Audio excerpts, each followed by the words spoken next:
सम्पूर्ण सरम्यामहरुमा नमस्कार।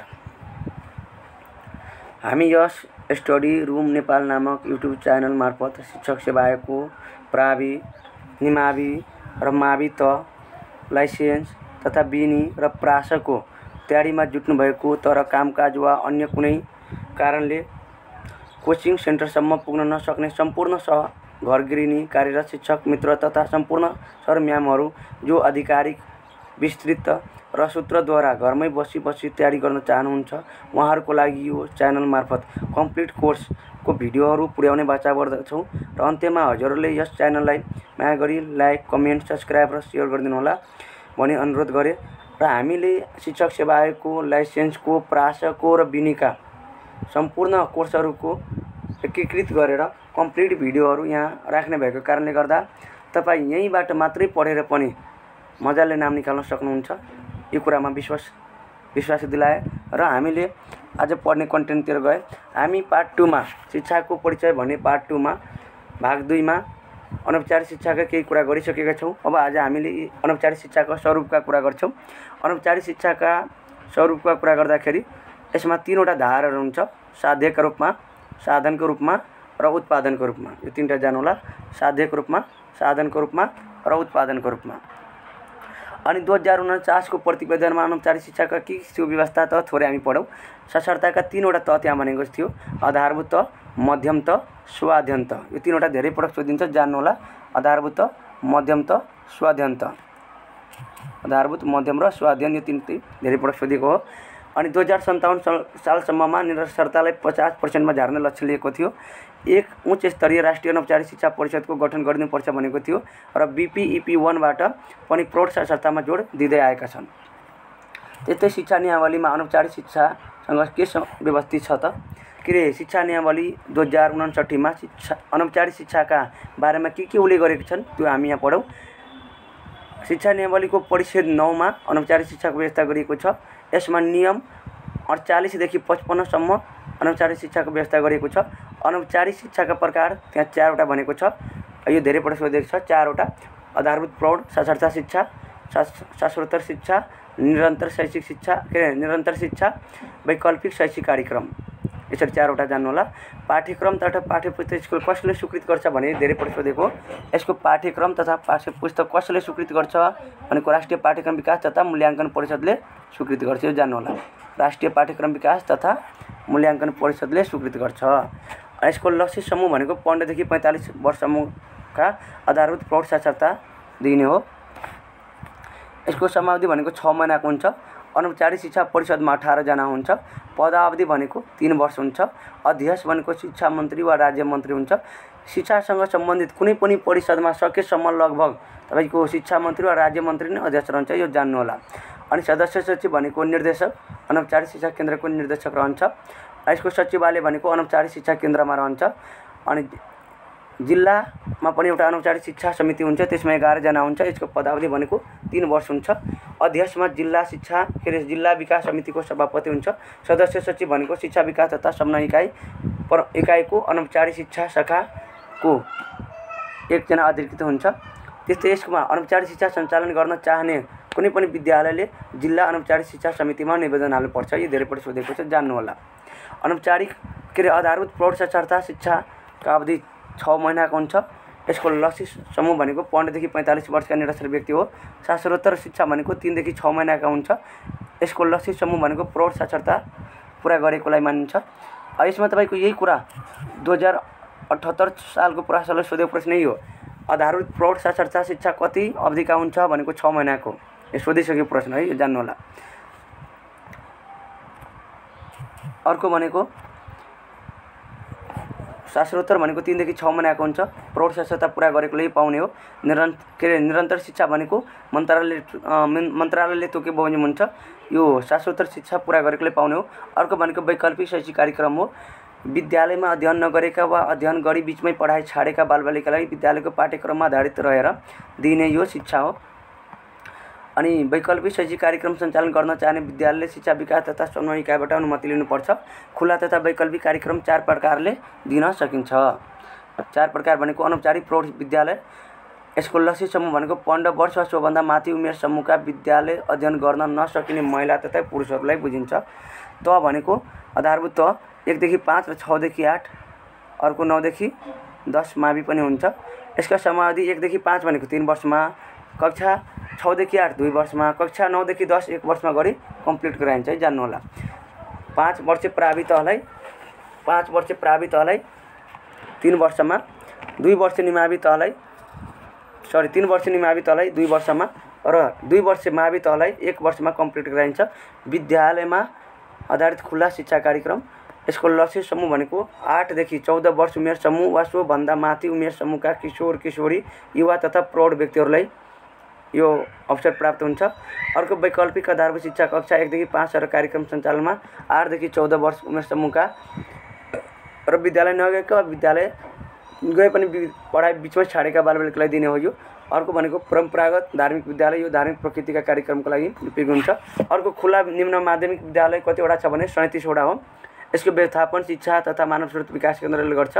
यसको कार्यक्रम 2 वर्ष हुन्छ। यसमा लक्षित समूह भनेको तपाईको 8 देखि 14 वर्ष उमेर समूह वा सोभन्दा माथिका किशोर किशोरी युवा तथा प्रौढ व्यक्तिहरूलाई दिने हो। यो दैनिक, यो धेरै पटक सोधेको छ, यो हामी जान्नु होला, यही जान्नु होला, यो बढी सोधिन्छ। दैनिक 2 घण्टाको दरले हप्तामा 12 दिन सञ्चालन हुन्छ। वार्षिकको कुरा गर्नुहुन्छ भने 210 दिन पुग्छ, अनि घण्टाको कुरा गर्नुहुन्छ भने 420 दिन पुग्छ, अनि दुईटै सत्र लाएर जम्मा भनेको 840 घण्टा हुन्छ। यसको सम्पर्क घण्टा है, जान्नु होला। अनि अहिले 37 वटा विद्यालय यो सञ्चालनमा रहेका छन्। त्यस्तै तपाईको खुला माविको कुरा गर्नुहुन्छ भने यसका सञ्चालन र स्वीकृतिको लागि शिक्षा तथा मानव स्रोत विकास केन्द्रबाट लिनुपर्छ। कार्यक्रम यसको 1 वर्ष हुन्छ। लक्षित समूह भनेको 8 कक्षा उत्तीर्ण भई 2 वर्ष पुगेको र भर्ना भएको वर्षको चैत्र मसान्तभित्र 16 वर्ष उमेर पुगेका व्यक्ति तर अनौपचारिक शिक्षाबाट कक्षा 8 पास गरेकोलाई 2 वर्षको बन्देज लाग्ने छैन। औपचारिक शिक्षा जसले पुरै गरेको छ भने त्यो 2 वर्ष पढाइ छोडेर फेरि 10 मा तपाईको नाम लेखाउन सकिन्छ। र उसले तपाईको के हुन्छ भने 10 मा नाम लेखाउँदाखेरि चैत्र मसान्तमा उसको उमेर 16 वर्ष पुगेको हुनुपर्छ। कक्षा सञ्चालन भनेको 1.5 महिनाको अन्तरालमा 5 दिनको दरले 7 पटक हुन्छ है, 5 दिनको दरले 7 पटक हुन्छ। यो जान्नुलाई यो धेरै पटक सोध्ने प्रश्न यही नै हो, यही सोधिरहन्छ हामीले, यहाँ बढी सोध्ने भनेको त।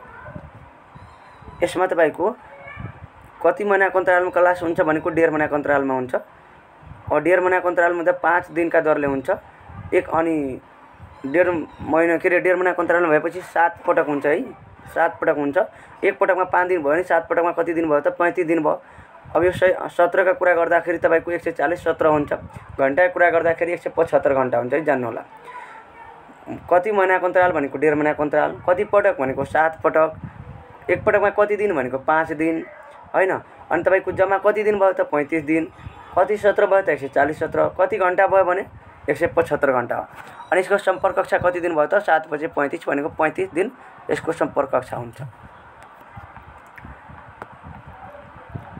त्यस्तै तपाईको यसमा 50 वटा विद्यालय भए पनि एउटा विद्यालय हाल बन्द छ। त्यो बन्द भनेको चितवनको शक्तिखोरको विद्यालय बन्द रहेको छ र 68 को जनगणनामा 4.2% अनौपचारिक साक्षर रहेका थिए।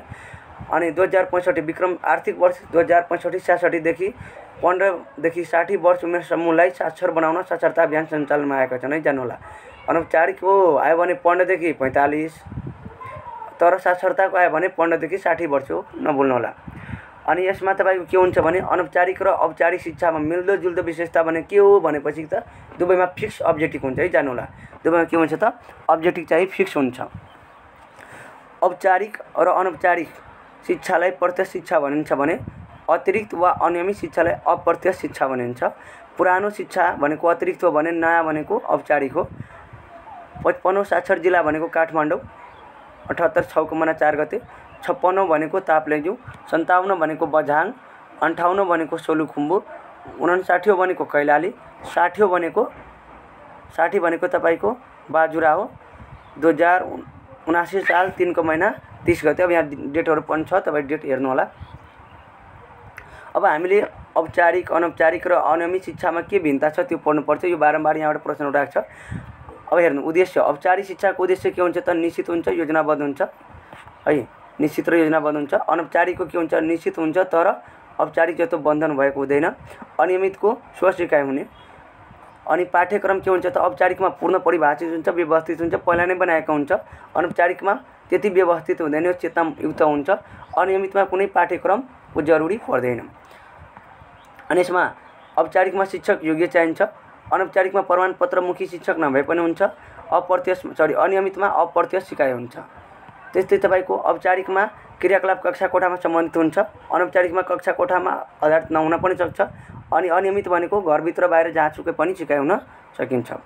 औपचारिकको पिरियड घन्टी जुन हुन्छ त्यो पिरियडहरू अगाडि नै तोकेको हुन्छ, तर अनौपचारिकमा पिरियड तोकेको हुँदैन, घन्टीहरू तोकिएको हुँदैन।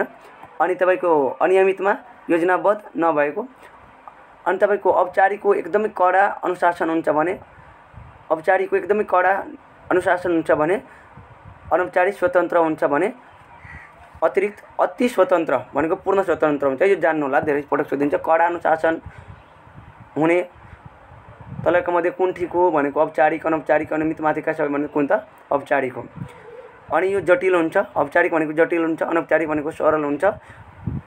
अनि अनियमित भनेको यो घटनाले यसको संरचना निर्धारण गर्छ। अनि यो पनि धेरै पटक सोधेको, यो जान्नुलाई तपाईँ जसरी पनि यो याद हुनु पर्यो, तपाईले बारम्बार सोध्ने यहीँबाट हो। औपचारिकमा के हुन्छ, ज्ञान केन्द्रित हुन्छ, अनौपचारिकमा सिप केन्द्रित हुन्छ। अर्को तपाईको यो अनियमित भनेको अवसर केन्द्रित हुन्छ। अवसरमा ज्ञानमा आधारित भनेको कुन भयो त औपचारिक, सिपमा आधारित कुन भयो त अनौपचारिक, अवसरमा आधारित के भयो त अनियमित। यसरी जान्नुलाई सोधिन्छ है बारम्बार। अनि समयावधि भनेको औपचारिकमा लामो समयावधि लाग्छ, अनौपचारिकमा छोटो हुन्छ, अनि अनियमितमा अनिश्चित हुन्छ। प्रमाणपत्र भनेको औपचारिकमा चाहिन्छ, अनौपचारिकमा नहुन पनि सक्छ। यो जीवन र कामसँग सम्बन्धित हुन्छ। अनि तपाईको अनियमितमा कुनै पनि प्रमाणपत्र रहनु जरुरी हुँदैन। त यस्ता धेरै कुरा छ, हामीले यहाँ कुरा गर्यौं, तपाईँ यहाँ पढ्नु होला। अर्को तपाईको बारम्बार सोध्ने भनेको यो पनि हो अन्तर्क्रियाको कुरा। औपचारिकमा शिक्षकले लाद्ने हो, जबरजस्ती लाद्ने हो। अनौपचारिकमा साझेदारी वा सहभागितामा सिक्ने हो। अनि अनियमितमा अन्तर्क्रियात्मक तरिकाले सिक्ने हो। अर्को सिद्धान्तको कुरा गर्नुहुन्छ भने औपचारिकमा उत्तीर्ण अनुत्तीर्णको सिद्धान्तमा आधारित हुन्छ, अनौपचारिक भनेको सर्वव्यापी सफलताको सिद्धान्तमा आधारित हुन्छ, अनि अनियमित भनेको प्राकृतिक सिद्धान्तमा आधारित हुन्छ। यो पनि जान्नु होला। त्यही त हामीले अब प्रत्यक्ष र अप्रत्यक्ष शिक्षाको कुरा गरे। प्रत्यक्ष शिक्षा भनेको देखेर, सुनेर, अनुभव गरेर, हेरेर प्राप्त गर्ने शिक्षा हो। विद्यार्थीले शिक्षकको ज्ञान, आदर्श, व्यक्तित्व, चरित्र र व्यवहारबाट प्रभावित भई सिक्ने शिक्षा हो। औपचारिक शिक्षालाई केही हदसम्म मान्न सकिन्छ है। प्रत्यक्ष शिक्षा भनेको औपचारिक शिक्षालाई केही हदसम्म मान्न सकिन्छ, ठ्याक्कै त्यही त होइन, तर केही हदसम्म मान्न सकिन्छ। अनि अप्रत्यक्ष शिक्षा भनेको स्वतन्त्र ढङ्गबाट प्राप्त गर्ने शिक्षा हो। यो औपचारिकता बिनाको प्राप्त शिक्षा हो। पूर्व निर्धारित कार्यक्रम र योजना बिना प्राप्त हुने शिक्षा हो। शिक्षक र चेलाको आवश्यकता नपर्ने शिक्षा हो। व्यक्तिको रुचि, चाहना, इच्छा र अनुरूप दिने शिक्षा हो। अर्को भनेको सकारात्मक र नकारात्मक शिक्षाको कुरा हामी गरौँ। अब यो सकारात्मक र नकारात्मक धेरै पटक सोधिन्छ। सकारात्मकको कुरा हामी गरौँ। समाजमा रहेको स्थापित आदर्श, संस्कार, मान्यता र सिद्धान्तमा पद्धतिमा आधारित भएर दिने शिक्षा के हो त सकारात्मक। समाजको इच्छा, आकांक्षा, रुचि, चाहना बमोजिम दिने शिक्षा के हो त सकारात्मक हो। यसमा बालबालिकाको इच्छालाई कुनै कदर गरिँदैन है, जान्नु होला। बालबालिकाको इच्छालाई कदर गरिँदैन। यहाँ आदर्शका कुरा गर्छ, अध्यात्मवादका कुरा गर्छ, नैतिकताका कुरा गर्छ। यो लाद्ने प्रवृत्तिका हुन्छ, यो कठोर प्रवृत्तिका हुन्छ। तर अर्को भनेको नकारात्मक भनेको रुसोद्वारा प्रतिपादित हो, यो प्रकृतिवादित हुन्छ। यसमा नैतिक पक्षमा जोड दिन्छ। यो 5 देखि 12 वर्षसम्मको उमेरमा दिने शिक्षा हो। र नकारात्मक शिक्षा भनेको सिकारुले आफ्ना इच्छा, आकांक्षा, रुचि बमोजिम सिक्न पाउँछ। समाजमा चलेका रीतिरिवाज, परम्परा, चालचलन समाजले जस्तो सुकै पनि सञ्चालन गर्दै आएको छ, हुबहु त्यतिकै हामीले कपी गरेर आफूले व्यवहारमा पनि सञ्चालन गर्छौँ भने त्यो सकारात्मक हो। तर हामी त्यसलाई मोडिफाई गर्छौँ, परिवर्तन गर्छौँ भने, या त हामी त्यसलाई प्रयोगमा ल्याइदैनौँ भने त्यो के हो त नकारात्मक हो। नकारात्मक भनेको हामी समाजबाट बसेर हेर्नुपर्छ। समाजले पचाइयो भने सकारात्मक, समाजले पचाइएन किन परिवर्तन गरिस् भनिदियो भने त के हो त नकारात्मक हो। अनि व्यक्तिगत शिक्षा भनेको व्यक्तिगत रूपमा दिने शिक्षा हो। सामूहिक भनेको समूहमा दिने शिक्षा हो। हामी यसमा धेरै कुरा गर्नु। शिक्षाको उद्देश्यहरू अब यहाँ तपाईको गोल के हो, एम के हो, पर्पज के हो, यी कुराहरू छ। यहाँ तपाईँ हेर्नु होला, एम के हो, है अब्जेक्टिभ के हो, यी कुराहरू। अब हामी यो 3टामा अलिकति जान्दा हुन्छ। एम भनेको तथ्यगत सूचाङ्कहरू जस्तै दैनिक जीवनयापन गर्न सकिने स्वावलम्बी नागरिक तयार गर्नु भनेको एम हो। गोल भनेको उपलब्धि र नतिजा, जस्तै निमावि तहबाट सुरु गरी मावि तहसम्म 40% बालबालिकालाई व्यावसायिक शिक्षा दिने भनेको हो त गोल हो। अब्जेक्टिभ भनेको मापनीय विशिष्ट र उद्देश्यहरू भनेको अब्जेक्टिभ हो। अनि शिक्षाका व्यक्तिगत उद्देश्यहरू भनेपछि आदर्शवाद, प्रकृतिवाद, यथार्थवाद र परिवर्तनवाद गरी हामी बाँडेका छौँ, तर तपाईँ समग्रमा पनि याद गर्न सक्नुहुन्छ यसलाई। आदर्शवादमा तपाईँको अन्तर्निहित शक्तिको विकास गराउँछ यसले। आत्म अनुभूतिको लक्ष्य हुन्छ, आत्म अभिव्यक्तिको लक्ष्य हुन्छ, ज्ञान प्राप्ति वा व्यक्तिगत विकासमा जोड दिन्छ। प्रकृतिवाद भनेको पूर्ण जीवनयापनका लक्ष्य हुन्छ, फुर्सदको समय सदुपयोग हुन्छ, समायोजन वा आत्मसंरक्षण हुन्छ। यसरी यो तपाईँ हेर्नु होला, याद गर्नु, यहाँबाट स्क्रिनसट हानेर। सामाजिक कार्य भनेको आत्मज्ञानको उद्देश्य, मानव सम्बन्ध सम्बन्धी उद्देश्य, चरित्र विकास सम्बन्धी उद्देश्य, संस्कृतिको संरक्षण सम्बन्धी उद्देश्य। अब यो भनेको नि तपाईँ कस्तो भने संस्कृतिलाई हस्तान्तरण गर्ने, संस्कृतिको विकास गर्ने, मानवको विकास गर्ने, हैन, सम्बन्ध जोड्ने, जनशक्तिको विकास गर्ने, नागरिकता सम्बन्धी कुराहरू, नयाँ ज्ञान निर्माण गर्ने, ज्ञान प्रविधिका कुराहरू जोडिएका हुन्छ। शिक्षाका कार्य, अब यो हामी शिक्षाका कार्यतिर जाउँ। समाजशास्त्रका पिता को हो भनेर सोध्यो भने को त अगस्ट कम्टे है, जान्नु होला। समाजशास्त्रका पिता को धेरै पटक सोधिन्छ, यो जान्नु होला। शैक्षिक समाजशास्त्रका पिता को भनेर पनि सोधिन्छ। समाजशास्त्रका पिता को त अगस्ट कम्टे हो। अनि शैक्षिक समाजशास्त्रका पिता को हो त जर्ज प्याने हुन्। त्यस्तै द स्कुल एन्ड सोसियोलोजी बुकवासको हुन् भने कसको त जोन डिबेका हुन्। अर्को भनेको शैक्षिक समाजशास्त्रका पिता जर्ज प्यानेका आधारमा शिक्षाका कार्य कतिवटा हुन्छ भनेको 3वटा कार्य हुन्छ। 3वटा कार्यहरू परम्पराको आत्मसात्करण, नयाँ सामाजिक ढाँचाको विकास, सृजनात्मक वा रचनात्मक कार्य, यी 3टा जान्नु होला। जर्ज प्याने पयाने भनेको 3वटा अक्षर 3वटा काम, यसरी जान्नुस्। अर्को भनेको समाजशास्त्री ब्रुबेकरका आधारमा 4वटा, ब्रुबेकर 4वटा अक्षर भने 4वटा, परम्परागत कार्य, तटस्थ कार्य, प्रगतिशील कार्य, क्रान्तिकारी कार्य। अनि त्यस्तै तपाईँको मुनरोका आधारमा पनि कतिवटा त मुनरोका आधारमा पनि 4वटा, ज्ञानको प्रसारण, सामाजिक नियन्त्रण, सम्पदाको संरक्षण र सामाजिक प्रगति हुन्छ। अनि शिक्षाका व्यक्तिगत कार्यहरूको कुरा गर्दाखेरि व्यक्तित्व विकास, आन्तरिक शक्तिको विकास, जीवनको लागि तयारी, व्यावसायिक निपुणताको विकास, आवश्यकता पूर्ति, आत्मनिर्भरता प्राप्ति, अनुभवको पुनर्संगठन र पुनर्निर्माण, नैतिकताको विकास। यो जान्नु होला, नैतिकताको विकास यो तपाईँ झुक्नुहुन्छ नझुक्नुलाई। यहाँ नैतिकताको विकास भनेको व्यक्तिगत कार्य हो। यो सामाजिक कार्य जस्तो पनि लाग्ला, तर सामाजिक कार्य होइन, यो कस्तो कार्य हो त व्यक्तिगत कार्य हो, नैतिकताको विकास। अर्को भनेको सल्लाह परामर्श एवं मार्गदर्शक, आत्मानुभूति, आत्म प्रकाशन, आत्म संरक्षण, यसरी हुन्छ। अनि सामाजिक कार्य भनेको जुन ब्रुबेकरका अनुसार समाजमा शिक्षाका वैकल्पिक कार्यहरू, संरचनात्मक वा रूढिवादी कार्य, यथास्थितिमा राख्न जोड दिने, मानवीय सभ्यता र पुर्खाहरूको अनुभवबाट स्थापित भएको ज्ञानलाई जस्ताको त्यस्तै रक्षा गर्नु, हस्तान्तरण गर्नु भने के हो त यो रूढिवादी कार्य हो। समाजमा स्थिरता ल्याउन र सन्तुलन कायम गर्नमा जोड दिने, यसलाई रूढिवादी कार्य पनि भनिने, समाजमा यस्ता स्थितिमा रहने कार्य हो। प्रगतिशील कार्य भनेको सुधारमा जोड दिने कार्य हो। बदलिदो परिवेश अनुसार नयाँ विचारहरूलाई आत्मसात गराउँदै जानु शिक्षाको प्रगतिशील कार्य हो। समाजमा नयाँ सन्तुलनको विकासमा जोड दिने। अर्को स्थायी मूल्य थाप्न बाधा उत्पन्न गर्दछ। अर्को तटस्थ कार्य भनेको शिक्षा विवादभन्दा टाढा रहनु भनेको तटस्थ कार्य हो। अर्को भनेको तपाईँको क्रान्तिकारी भनेको आमूल परिवर्तनमा जोडिने कार्य भनेको क्रान्तिकारी हो। यहाँ पनि धेरै कुरा छ, जान्नु होला, लेख्नु होला। यो अर्को राष्ट्रिय कार्य, यहाँबाट धेरै पटक सोधिन्छ, जनशक्ति विकास। जनशक्तिको विकास कुन कार्य हो त राष्ट्रिय कार्य। जनशक्तिको विकास गर्नु भनेको राष्ट्रिय कार्य हो। नागरिक गुणको विकास राष्ट्रिय कार्य हो। नेतृत्व विकास राष्ट्रिय हो। राष्ट्रिय विकास, राष्ट्र प्रेमको भाव, वातावरण संरक्षण एवं सभ्यताको सुरक्षा राष्ट्रिय हितको कार्य। अब राष्ट्रिय थपेको त राष्ट्रिय कार्य हो, तर जनशक्ति विकास जानु होला है। मेन पावर जनशक्ति उत्पादन गर्ने काम कसको त राष्ट्रको काम हो। नागरिक गुणको विकास कसले गराउने त राष्ट्रले गराउने हो। नेतृत्व कसले सिकाउने त राष्ट्रले सिकाउने हो। यो 3टा कुरा जान्नु, माथिका 3टा कुरा जान्नुहोस्, अर्को त सजिलो छ। अन्तर्राष्ट्रिय कार्य भनेपछि विश्व बन्धुत्वको भावना, संस्कृतिको आदान प्रदान। अब यहाँ संस्कृतिको आदान प्रदान हेर्नु, सांस्कृतिक कार्य भएपछि के त सांस्कृतिक कार्य भएपछि तपाईँको सामाजिक कार्य हो, तर संस्कृतिको आदान प्रदान भने के त अन्तर्राष्ट्रिय। किनभने एक देशमा चलेका संस्कृति अन्य देशमा पनि हस्तान्तरण हुन्छ, देखासिखी हुन्छ, त्यो भने के त आदान प्रदान हो। त्यो भएर यो विश्वव्यापी कार्य हो, अन्तर्राष्ट्रिय कार्यमा जान्छ। अर्को भनेको सहअस्तित्व र भाइचाराको विकास। भाइचारा भनेको विश्व भनेको एउटा घर हो, अनि त्यही घरको अवधारणा लिनु भने के त भाइचाराको विकास गराउनु भनेको छ।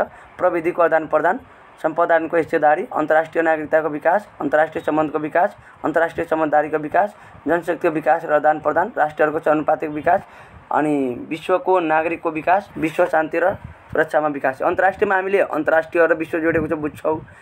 अर्को भनेको यहाँ के त जनशक्तिको विकास र आदान प्रदान। आदान प्रदान आउने बित्तिकै हामी के बुझ्नु पर्यो त यो कस्तो कार्य हो त, यो अन्तर्राष्ट्रिय कार्य हो। अर्को राजनीतिक कार्य। राजनीतिक कार्य भनेको राजनीति समाजीकरण, असल नागरिकको विकास, नागरिक दायित्वको बोध, राजनैतिक सहभागिता, राष्ट्र र प्रजातन्त्रप्रति सकारात्मक भावना, कानुन, सामाजिक न्याय र समझदारीको ज्ञान। अर्को भनेको आर्थिक कार्य भनेको शिक्षालाई लगानीको रूपमा हेर्नु। सन् 1970 को दशकमा विकसित भएको अवधारणा हो यो। अर्थशास्त्री अल्फ्रेड मार्शलको भनाइमा सबभन्दा महत्त्वपूर्ण पुँजी त्यो हो जुन मानिसमा गुणस्तर वृद्धिका निमित्त लगानी गरिन्छ। जनशक्तिको योजना, अनि मानव स्रोतको विकास, आधारभूत आवश्यकता पूर्ति, ज्ञान, सिप र प्रविधिको विकास, प्राकृतिक संसाधन र स्रोतको परिचालन, यी सबै भनेको शिक्षाको कस्तो कार्य हो भने यो सबै शिक्षाका राष्ट्रिय कार्य आर्थिक कार्य हुन् है, आर्थिक कार्य।